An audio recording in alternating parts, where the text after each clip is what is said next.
Je suis rentré chez moi pour mon anniversaire en m'attendant à un dîner en famille, mais mes parents ont organisé une fête pour célébrer la start-up de mon frère, affirmant que son avenir était plus important. Alors, je suis parti sans jamais me retourner. J'ai 25 ans maintenant. Eh bien, j'avais cet âge le jour où tout a commencé, et j'ai toujours été la personne stable de ma famille.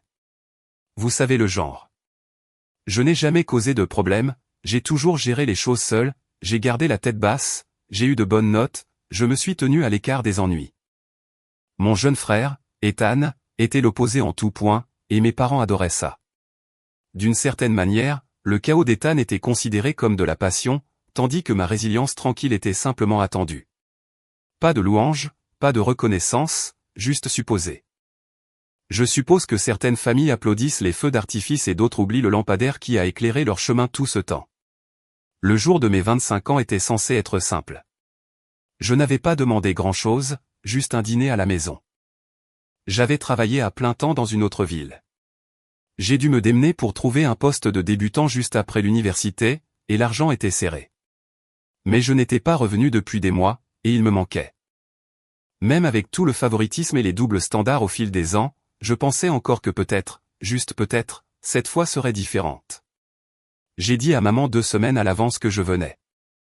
Elle semblait distraite au téléphone, mais a dit « Oui, oui, bien sûr. On fera quelque chose. » J'aurais dû y voir un signal d'alarme. Je suis arrivé dans notre vieille allée en fin d'après-midi, épuisé par les 4 heures de route, et j'ai vu un tas de voitures inconnues garées dehors. Les lumières du porche étaient allumées et des rires s'échappaient des fenêtres. J'ai pensé que peut-être ils avaient invité de la famille éloignée ou des voisins. Peut-être était-ce une fête surprise. Peut-être que pour une fois, ils s'étaient vraiment démenés pour moi. Mais la seconde où je suis entré, j'ai su que quelque chose n'allait pas. Le salon était rempli de ballons, mais pas pour moi. Une bannière géante sur le mur du fond lisait « Félicitations, Ethan ». Mon frère se tenait près de la cheminée dans une nouvelle veste de designer, rayonnant, tandis qu'un groupe de personnes applaudissait et acclamait. Je me suis figé dans l'embrasure de la porte, mes bagages toujours à la main. « Oh, salut » a dit maman, me bousculant pour porter un plateau de boissons. « Contente que tu sois là. Pose juste tes affaires. On est sur le point de faire des discours. » Des discours. J'ai finalement aperçu papa de l'autre côté de la pièce, levant un verre. Ce soir, il s'agit de célébrer le prochain grand chapitre d'Ethan, a-t-il annoncé, souriant de toutes ses dents. Il fait enfin le grand saut et lance cette entreprise de production musicale dont nous avons tous entendu parler. La pièce a éclaté en applaudissements. Je suis resté là, le cœur battant dans ma poitrine, mon anniversaire complètement oublié de tous. Pas un seul joyeux anniversaire. Pas même un regard. J'ai attendu que quelqu'un dise quelque chose, qu'il le reconnaisse, mais tout ce que j'ai eu, c'est Ethan me tapant dans le dos avec ce petit sourire narquois qu'il portait toujours quand il savait qu'il avait gagné contre moi. Salut, mec. Je suppose que cette fête peut aussi servir pour ton anniversaire, non? Il a ri, s'éloignant déjà. J'ai à peine avalé la boule amère dans ma gorge. Je n'ai rien dit à ce moment-là, j'ai juste traversé tranquillement la foule, évitant les vieux voisins et les cousins éloignés, et je me suis dirigé vers la cuisine. Pas de gâteau, pas de bougies, pas même une carte sur le comptoir. Il y avait une boîte à pizza à moitié vide et quelques amuse-gueules. J'ai pris un morceau de pain, prétendant que je ne tremblais pas de déception. Plus tard, quand les choses se sont calmées et que la plupart des invités étaient partis, j'ai finalement confronté papa. Je n'y suis pas allé en colère. J'ai juste demandé, as-tu oublié ce que c'est aujourd'hui? Il a eu l'air confus un instant, puis a cligné des yeux comme s'il avait été frappé par un souvenir dont il n'avait pas eu besoin depuis des années. Oh, oui. Ton anniversaire. C'était tout. Pas d'excuses, pas de honte, pas de tentative de réparer les choses. Juste 3 mots. Je l'ai regardé, espérant qu'il ajouterait quelque chose, n'importe quoi. Mais au lieu de cela, il s'est penché en arrière sur la chaise, a croisé les bras et a dit quelque chose qui allait changer la façon dont je le voyais pour toujours. Ne fais pas une histoire de ça, Caleb. L'avenir de ton frère compte plus en ce moment. Je n'ai pas répondu. Pas à haute voix. J'ai juste hoché la tête, me suis retourné et suis monté dans ma vieille chambre, celle qui avait encore des trophées poussiéreux du collège entassés dans le coin. Je suis resté assis sur le bord du lit pendant longtemps, fixant le sol, ma mâchoire serrée si fort qu'elle me faisait mal. J'ai pensé à toutes les fois où j'avais été négligé. Tous les anniversaires qu'ils avaient écartés, l'acceptation à l'université. Ils avaient à peine reconnu l'emploi que j'avais décroché seul, sans aide ni argent, ni même un « nous sommes fiers de toi ». Cette nuit-là, je n'ai pas pleuré. Je n'ai pas enragé. J'ai juste décidé quelque chose. Quelque chose que je ne comprenais pas pleinement à ce moment-là, mais que je ressentais profondément dans mes os. J'en avais marre d'essayer de gagner leur approbation. J'en avais marre d'être le silencieux, le fiable, la note de bas de page dans l'histoire d'Ethan. À partir de cette nuit, j'allais écrire ma propre histoire, et je ne leur en dirais pas un mot. Pas encore. Le lendemain matin, je me suis réveillé au son d'Ethan qui mettait de la musique à fond dans le salon en bas. Ma tête me lançait, non pas à cause de l'alcool, Dieu sait que je n'avais pas envie de faire la fête, mais à cause de l'épuisement. J'avais à peine dormi. Je n'arrêtais pas de me repasser les mots de papa dans la tête, comme un disque rayé qui me démangeait la peau. Ne fais pas une histoire de ça. L'avenir de ton frère compte plus. C'était comme une gifle qui n'avait pas piqué au début, mais qui commençait à gonfler plus j'y pensais. Je me suis assis lentement et j'ai regardé les affiches toujours scotchées au mur de ma chambre. La plupart étaient décolorées maintenant, de vieilles affiches de films et des horaires de basket qui m'intéressaient quand j'avais 15 ans. Je rêvais dans cette pièce, de grands rêves. L'université, l'indépendance, ma propre entreprise un jour. Mais dans cette maison, la seule personne autorisée à rêver à voix haute était Ethan. Tout le monde devait garder les choses en marche en arrière-plan pendant qu'il se trouvait lui-même. Je suis descendu et l'ai trouvé sur le canapé, ses chaussures sur la table basse de maman. Il faisait défiler son téléphone et chantait à moitié sur une piste de rap jouant sur le haut-parleur Bluetooth. Yo, dit-il sans lever les yeux. Papa a dit qu'on déjeunait dans ce nouveau restaurant en centre-ville. Tu viens? J'ai cligné des yeux. Tu veux dire pour mon anniversaire? Il a souri narquoisement, les yeux toujours sur l'écran. Non, mec. Il veut célébrer le fait d'avoir trouvé cet investisseur dont je t'ai parlé. Le mec met genre 10 000 $ d'avance. Investisseur. Ce mot m'a frappé de côté. J'avais présenté un plan d'affaires à mes parents durant ma dernière année d'université. Une proposition détaillée et bien documentée pour une agence de design numérique que je voulais construire. Je leur avais demandé s'ils pouvaient m'aider avec 5 000 $, juste un prêt, avais-je dit, avec un plan de remboursement complet.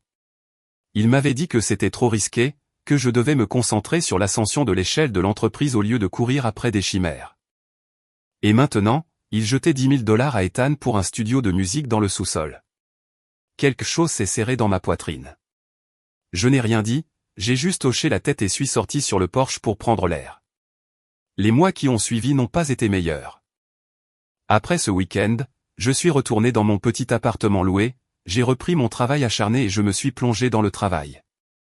Je ne les ai pas appelés, je ne leur ai pas rendu visite, mais le silence de leur part était plus assourdissant. Personne n'a pris contact, pas même un SMS pour prendre des nouvelles, pas avant qu'il n'ait besoin de quelque chose. C'était vers la mi-avril quand maman a appelé à l'improviste. Caleb, chérie, dit-elle avec cette voix trop douce qu'elle utilisait quand quelque chose se préparait. Tu penses que tu pourrais aider Ethan avec ses impôts? Il a du mal à les comprendre et tu es toujours si bon avec les chiffres. J'aurais dû raccrocher tout de suite, mais une partie de moi voulait toujours être considéré comme le bon fils, l'utile. Alors, j'ai accepté, je suis rentré le week-end suivant, je me suis assis au bureau encombré d'Ethan dans ce qui était le bureau de papa, maintenant l'espace créatif d'Ethan. Et j'ai trié une boîte à chaussures de reçus et de factures de livraison de nourriture pendant qu'Ethan était allongé sur le canapé à jouer à Call of Duty. Il n'a même pas dit merci quand j'ai eu fini. Plus tard ce jour-là, papa m'a tapoté le dos et a dit, c'est à ça que servent les frères, n'est-ce pas? La même nuit, j'ai entendu une conversation qui s'est gravée dans ma mémoire. Il pensait que j'étais déjà parti, mais je venais juste de sortir pour prendre quelque chose dans ma voiture.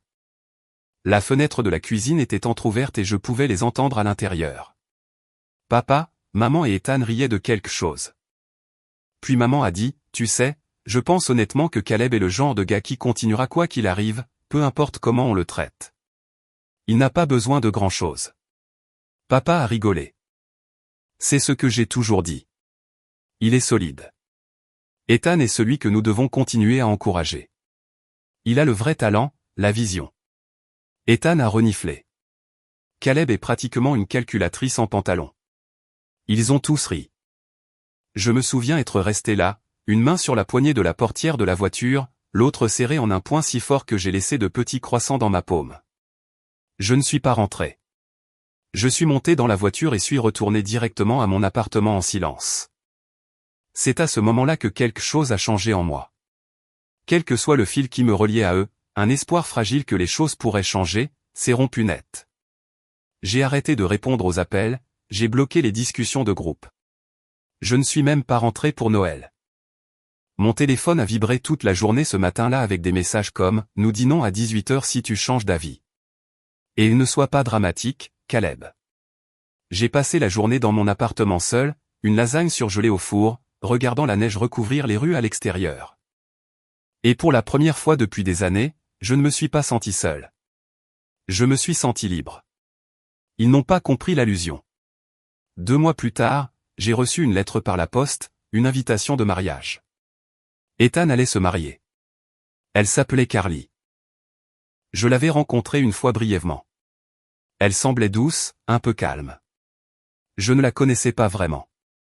Mais ce qui m'a stupéfié, ce n'était pas le fait qu'Ethan se marie. C'était que l'invitation n'avait pas de E+1 et que mon nom était mal imprimé.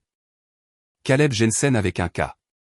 Pas de notes, pas de message manuscrit, juste une invitation imprimée comme si j'étais un cousin éloigné qu'il se sentait obligé d'inclure. J'ai failli la jeter, mais je ne l'ai pas fait. Je l'ai gardée. À cette époque, j'avais commencé une petite activité secondaire en freelance. Rien de grand, juste la création de sites web pour les petites entreprises de ma région. Mais j'étais doué pour ça. Le bouche à oreille s'est répandu. Les projets ont commencé à arriver régulièrement, puis plus rapidement. Je travaillais toujours à plein temps, mais je gagnais maintenant plus d'argent grâce à mon activité secondaire que de mon travail principal. Je m'y suis investi, j'ai appris tout ce que je pouvais, je suis resté éveillé tard, étudiant le référencement, les entonnoirs de marketing, l'automatisation.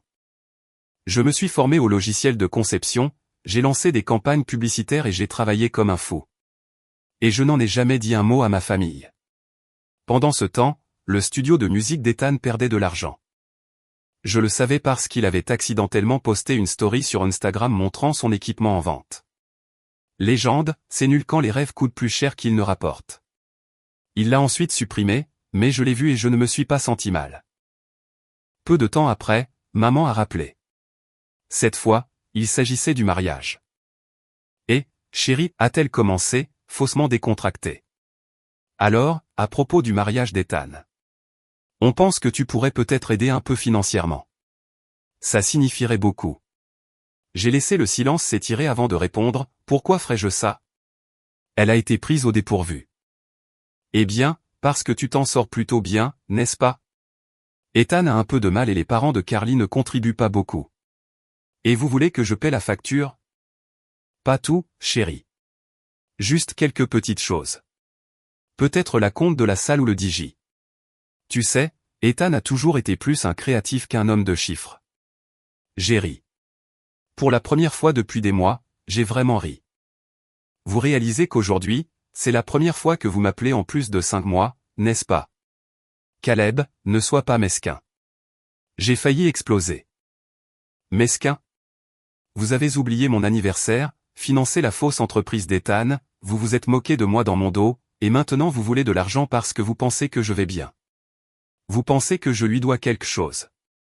Tu es son frère, dit-elle platement. La famille s'entraide.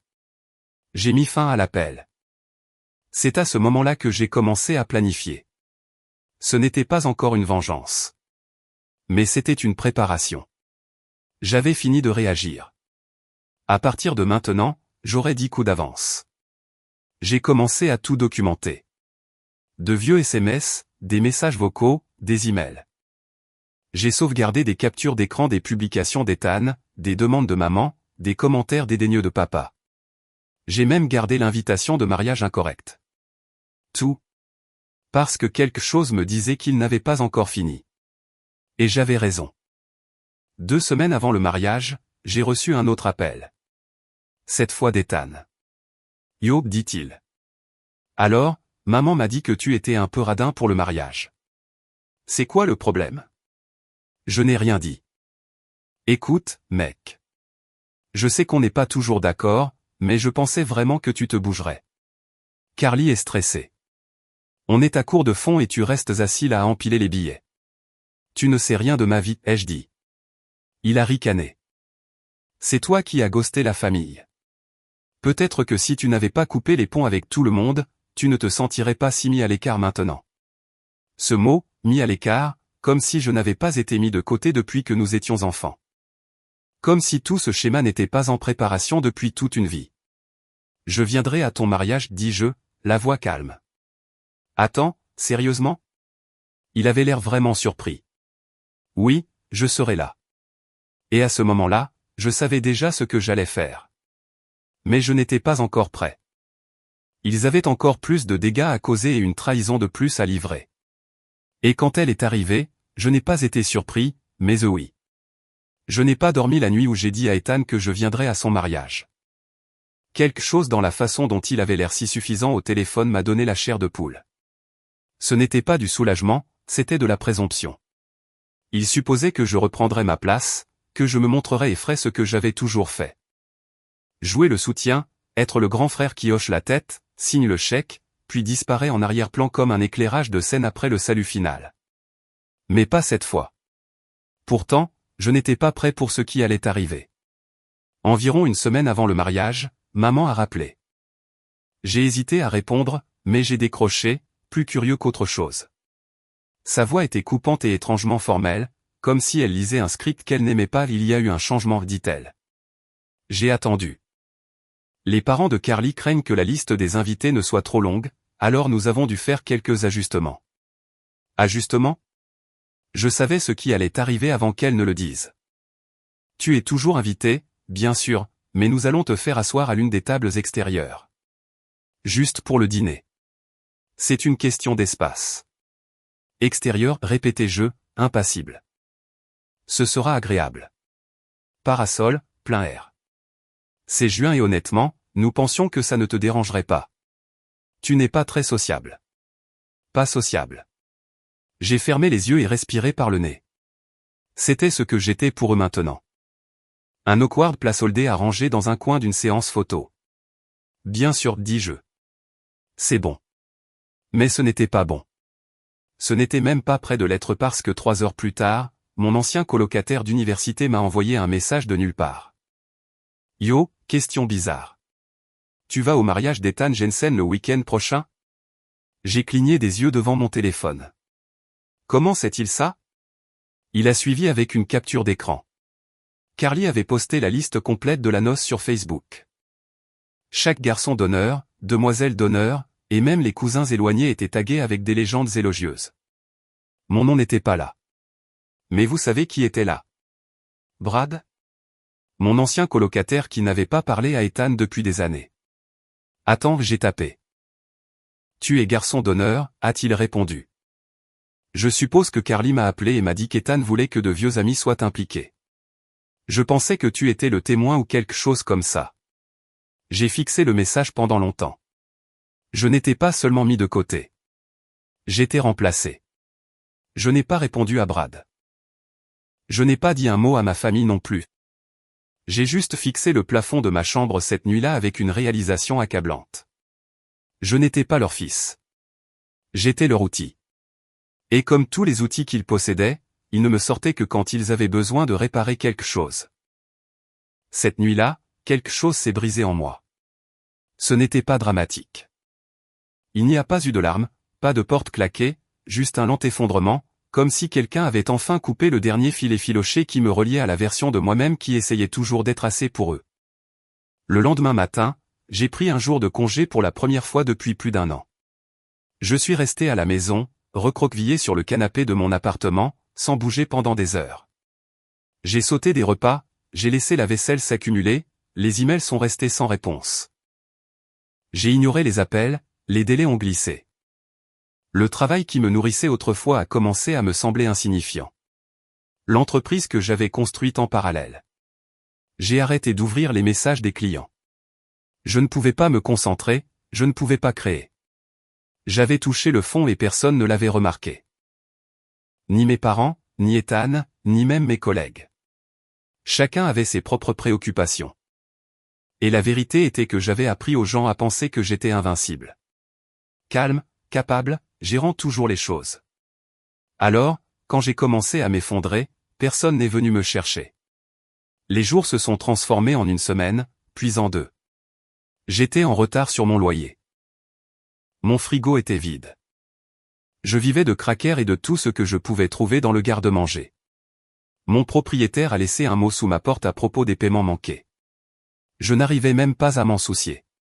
Je me sentais comme un fantôme jusqu'à une nuit, vers 2 heures du matin. J'ai reçu un SMS de quelqu'un d'inattendu. C'était Carly. Le message était simple, et « On peut parler ?» Je l'ai fixé longtemps avant de répondre. Quelque chose dans son ton ne correspondait pas à la version soigneusement construite d'elle-même que j'avais vue en ligne. J'ai finalement répondu « Bien sûr, quoi ?» Elle m'a appelé tout de suite. Sa voix était basse, anxieuse. « Je sais que c'est inattendu, dit-elle. Et je suis désolé, mais je dois te dire quelque chose. » Elle a hésité, puis a continué. « Ethan m'a dit que tu avais proposé de payer une partie du mariage, que tu aidais avec la salle, le DJ, et même une partie du traiteur. » Je me suis redressé. « Quoi ? Ce n'est pas vrai. » « Absolument pas. » Il y a eu une pause, puis un soupir. Je savais que quelque chose n'allait pas. Il a dit que tu avais insisté pour rester anonyme parce que tu ne voulais pas attirer l'attention, mais ça ne collait pas. Bien sûr, il l'a fait, utilisant mon silence comme un chèque en blanc, jouant la carte du frère généreux pour faire bonne figure devant sa fiancée. Carly a continué, sa voix se brisant légèrement. « Je suis désolé, Caleb. Je pensais vraiment qu'il était juste désordonné, mais maintenant je commence à penser que je ne le connais pas du tout. Je ne savais pas quoi dire. Une partie de moi se sentait justifiée. L'autre partie se sentait juste triste pour elle et pour moi-même. « Pourquoi me dis-tu ça ?» ai-je demandé doucement. « Parce que tu mérites de savoir, et parce que si j'étais toi, je voudrais que quelqu'un le dise à voix haute. » Nous avons parlé pendant plus d'1 heure cette nuit-là.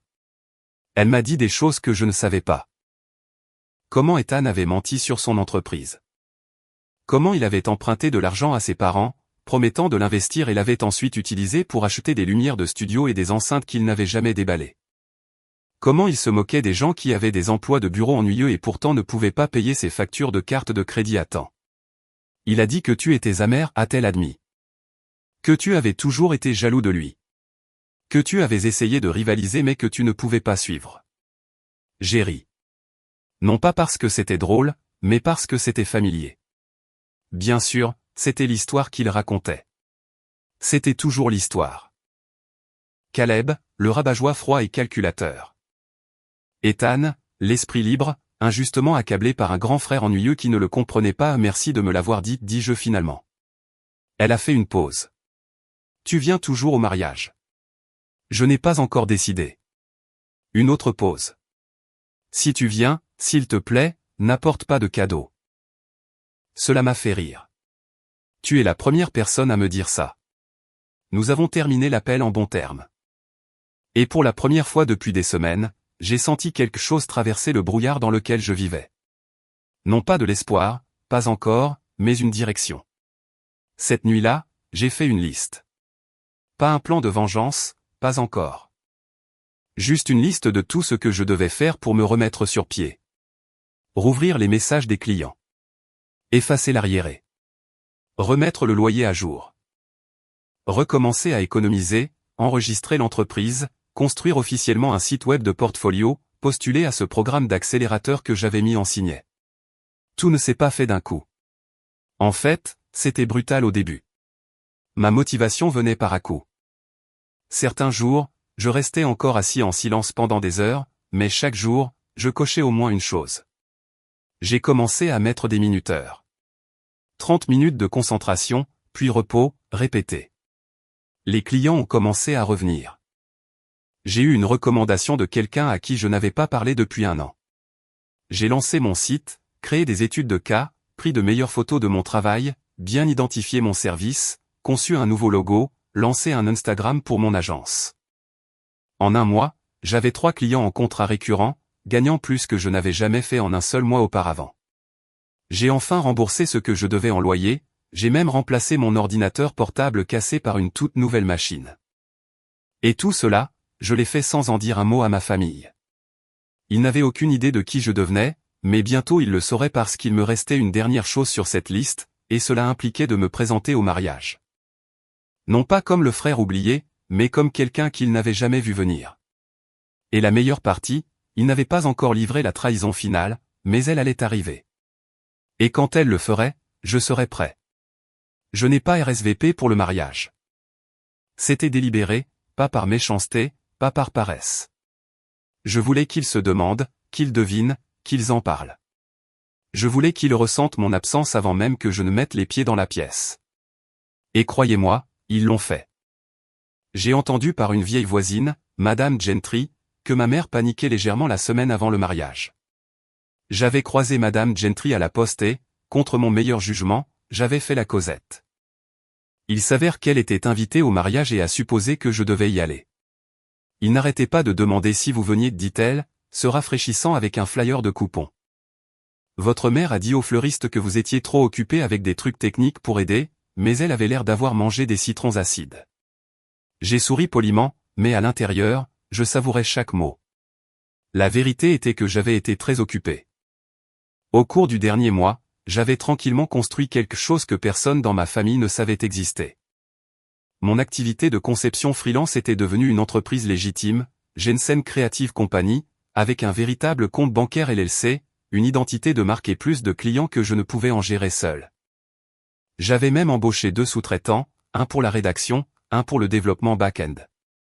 Nous étions petits, agiles et rapides, le genre d'opération qu'Ethan prétendait diriger. Sauf que la mienne payait réellement les gens.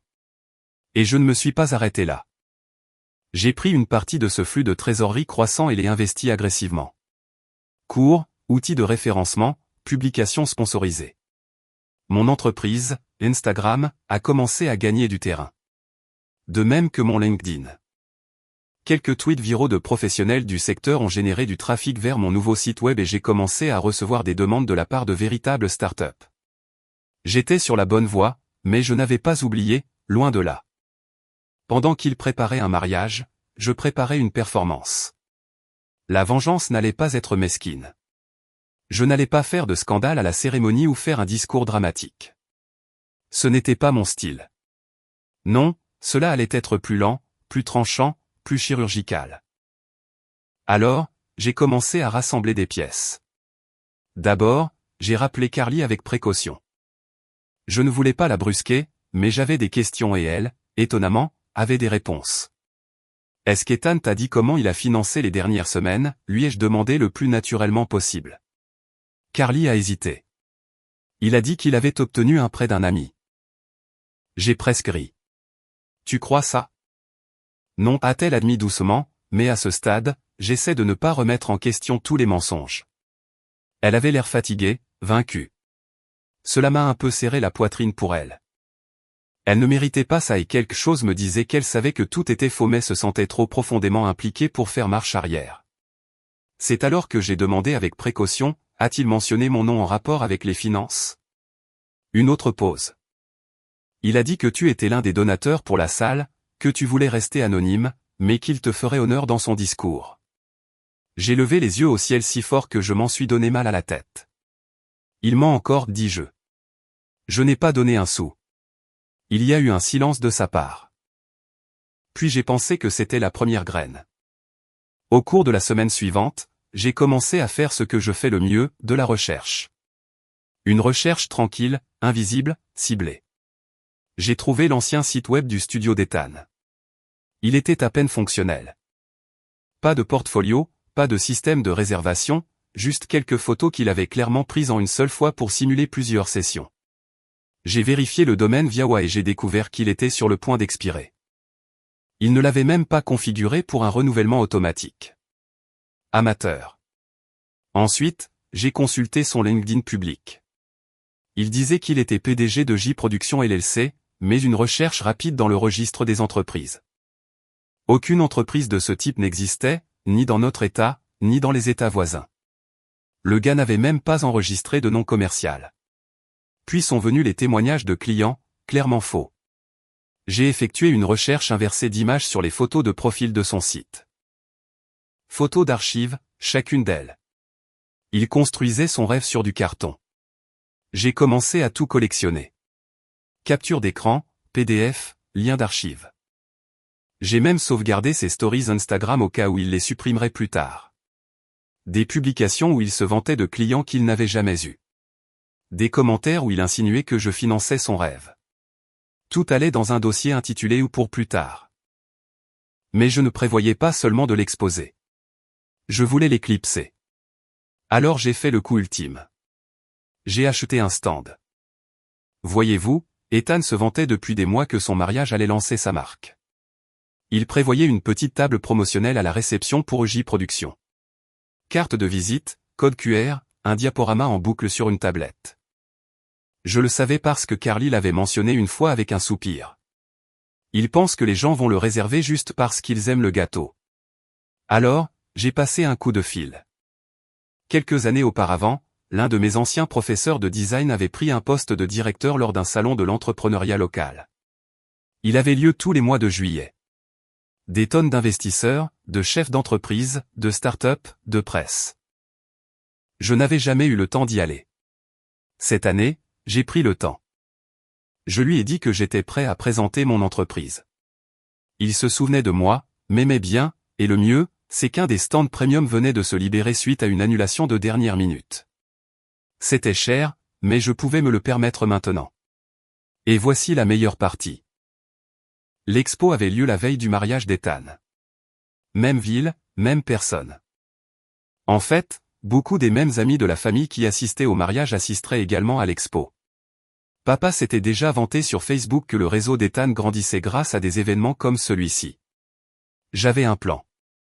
J'allais me présenter à l'expo avec un stand épuré et minimaliste, un fond noir mat, une typographie nette, une vidéo en boucle de mon portfolio, des supports imprimés impeccables et une équipe de 2 personnes pour m'aider à répondre aux questions.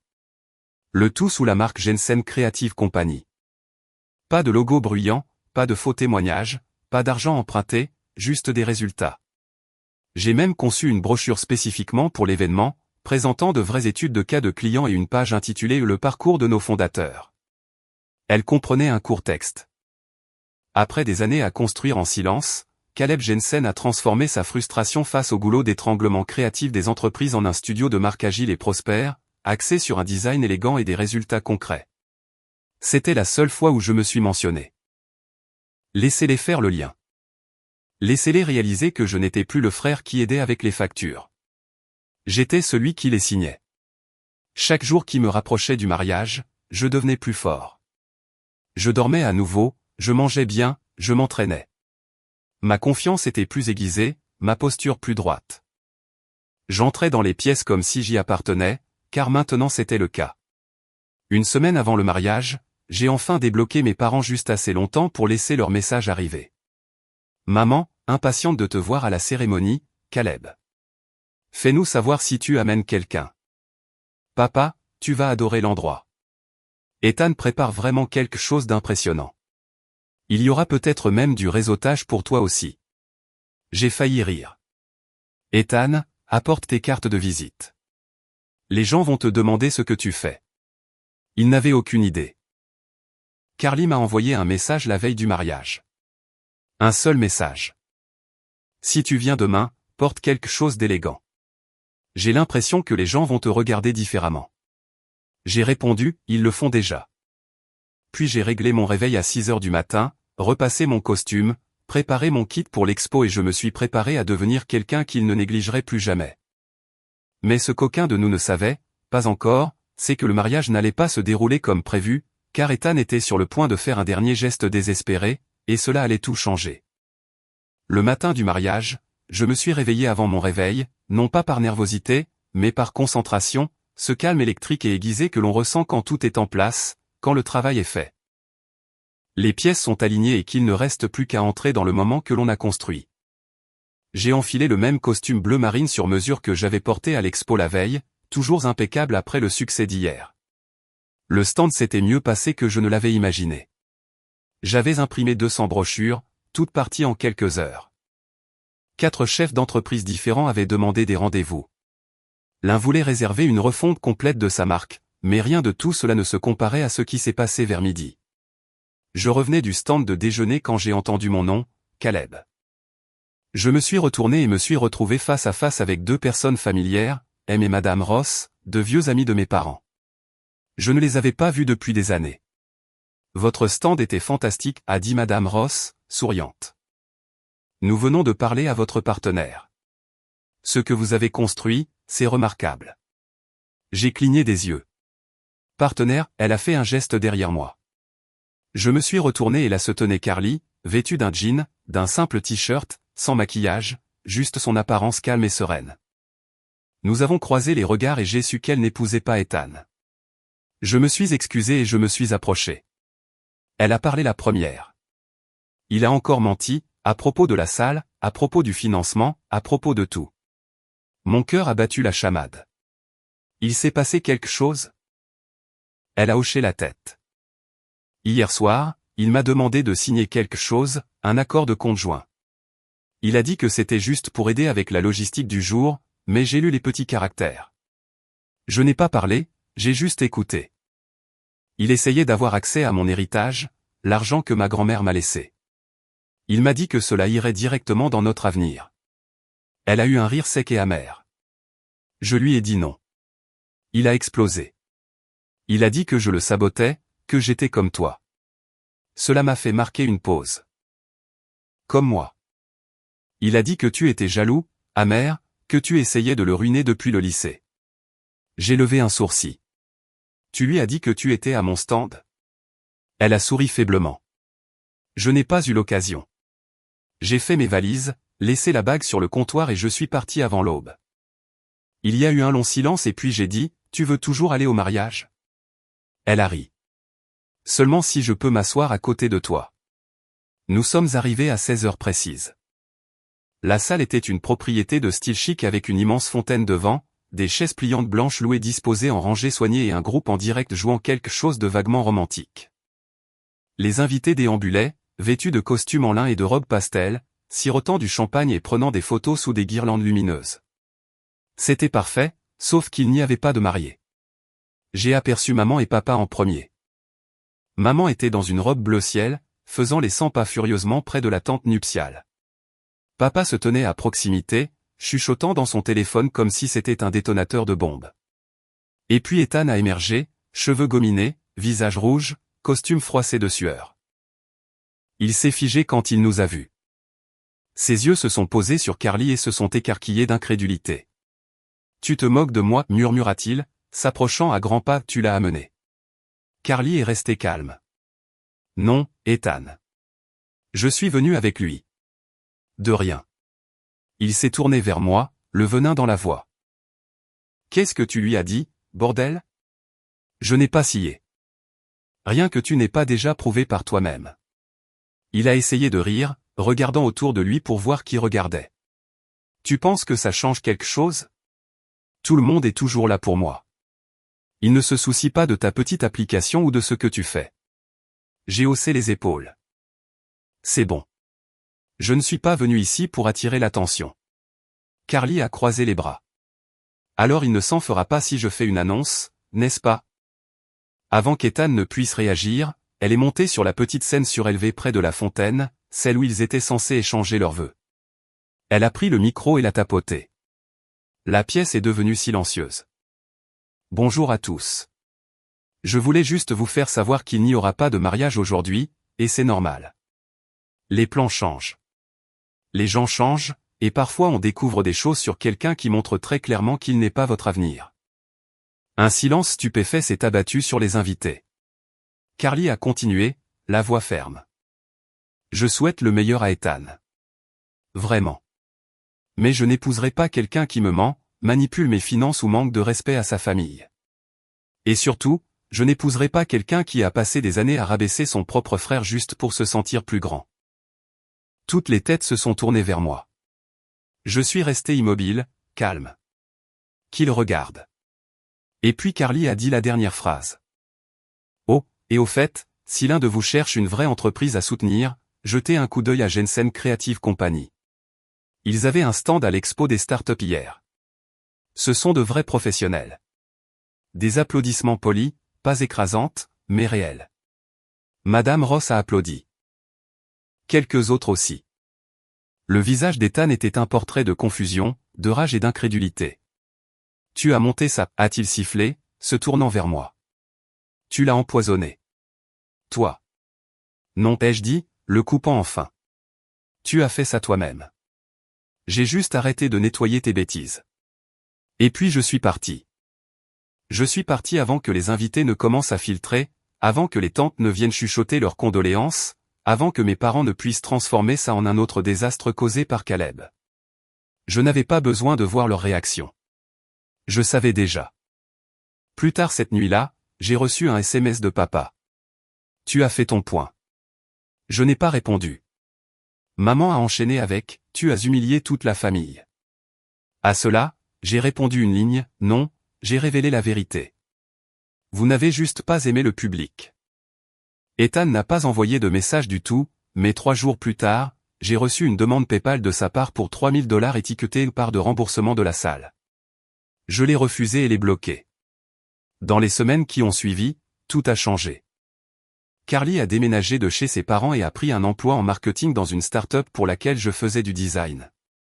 Elle et moi sommes restés amis, pas romantiques, mais solides, réels.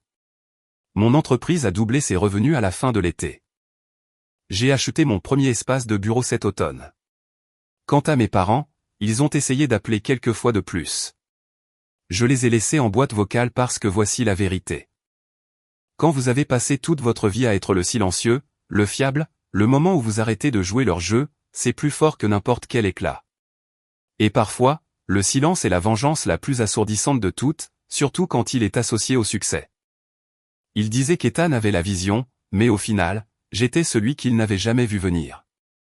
Et je n'ai jamais regardé en arrière.